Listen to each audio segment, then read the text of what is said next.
এবার শহীদদের কথা কি বলেন? ও নবী, যারা আল্লাহর পথে নিহত হয় তাদের জন্য ঘোষণা করে দেন, তাদের কথা বলে দেন, তাদেরকে প্রসার করে দেন, তাদেরকে জানিয়ে দিন যারা আল্লাহ রাসূলের পক্ষ নিয়ে, ইসলামের পক্ষ নিয়ে, যারা কোরআনের পক্ষ নিয়ে যারা শহীদ হয় তাদেরকে কখনোই তোমরা মৃত্যু বলো না। কি বলো না? তাদেরকে কখনোই তোমরা মৃত্যু বলো না। তারা কখনো মরে না, তারা কখনোই মরণশীল নয়, বরং তারা জীবিত। বাল আহইয়াউন ইনদা রাব্বিহিম ইরযাকুন,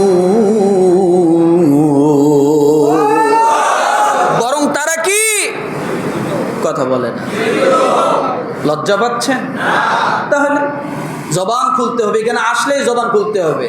আর জবান যদি খুলতে না চান অন্য জায়গায় যাবেন। এটা ক্লাস। এটা কি কোরআন খুলে খুলে আলোচনা করে এমন খুব কম পাবেন। খারাপ বললাম? হ্যাঁ, এভাবে কেউ কথা বলে খুব কম পাবেন। আমার ভাইরা, আল্লাহ বলেন বাল আহইয়াউন, বরং তারা জীবিত। রাস্তায় পড়ে থাকতে দেখেছো,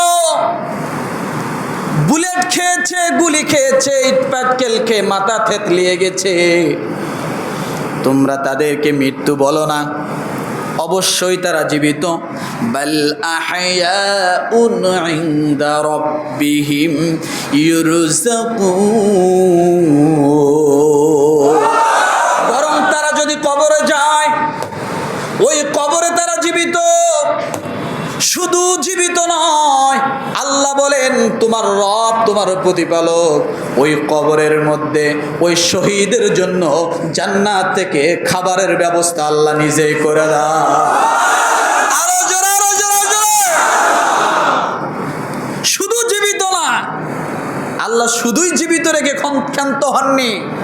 আল্লাহ বলেন বাল আহইয়াউন ইনদা রাব্বিহিম ইরযাকুন, তার রবের নিকট থেকে ওই ব্যক্তির কবরে আল্লাহ জান্নাতি খাবার পৌঁছাতে থাকে। কি পৌঁছাতে থাকে? খাবার পৌঁছাতে থাকে। এটা হলো একটা খাবারের ব্যাখ্যা।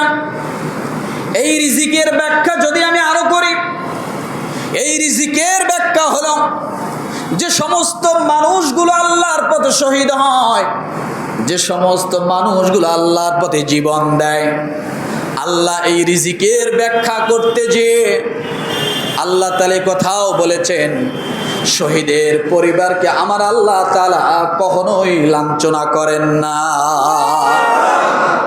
কি করেন না? লাঞ্ছনা করেন না। আল্লাহ তাদেরকে হেফাজত করেন।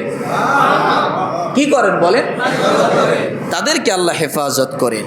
তাহলে আমরা এই দুইটি আয়াত সূরা আলে ইমরান আয়াত নাম্বার 168, আয়াত নাম্বার 169, দুই আয়াত থেকে আমরা দুইটা বিষয় জানলাম।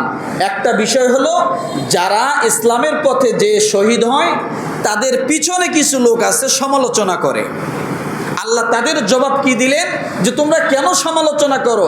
সে শহীদ হয়েছে এই জন্য, তোমরা যাইতে বারণ করেছো তারপরও গেছে সেই জন্য। আচ্ছা বলো, ঘরের ভিতরে কি মানুষ মারা যায় না? আল্লাহ সে কথাটাই প্রশ্ন ছুড়ে দিয়েছেন সমালোচনাকারীদের জন্য। দ্বিতীয় আল্লাহ 169 নম্বর আয়াতে যে কথাটা বললেন যে যারা শহীদ হয় তোমরা তাদেরকে কি করো না? মৃত্যু মনে করো না, তারা জীবিত। শুধুই জীবিত না, বাল আহইয়াউন ইনদা রাব্বিহিম, আল্লাহ তোমার রবের পক্ষ থেকে, তোমার রবের নিকট থেকে আমি আল্লাহ তাদের জন্য রিজিকের ফয়সালা করে দেই। তাহলে শহীদের মর্যাদা আছে না নেই? আছে না নয়? কি মর্যাদা দুনিয়াতে এটা হলো বুঝলাম, কবরে কি মর্যাদা সেটাও বুঝলাম। যারা জান্নাতি খাবার খাবে ওই কবরে মনে হয় তাদের আযাব হয়? কথা বলেন। যে কবরে জান্নাতের খাবার ঢোকে ওই কবরে কোনোদিন আযাব আসতে পারে না, কারণ রহমত আর আযাব কখনোই এক থাকে না। দুইটা দুই দিকে। দুইটা কি? দুই দিকে আমার ভাইরা। তাহলে এই হলো কবরের অবস্থা। কবরে তার সম্মান, সে মৃত নয়, সে কি, আর তার জন্য কি রিজিকের ফায়সালা। এবার কিয়ামতের ময়দানে কি হবে, রব্বুল আলামিন সেটাও ডাক দিয়ে বলেন। কিয়ামতের ময়দানে ওই শহীদ যখন কিয়ামতের ময়দানে উঠবে, আমি আল্লাহ তাআলা ওই শহীদকে আমার আরশের নিচে তাকে ছায়া দান করে দেব। এটা স্পেশাল সম্মান। এটা কি স্পেশাল সম্মান।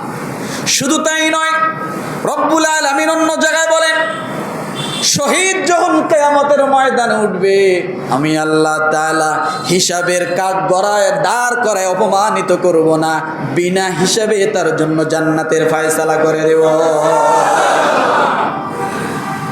এই হলো শহীদ, এই হলো কি শহীদ। আর যারা শুহাদা, যারা শহীদ হন, তাদের আত্মাগুলো জান্নাতের সবুজ আকার ধারণ করে পাখি হয়ে তারা ঘুরে বেড়ায়। সুবহানাল্লাহ।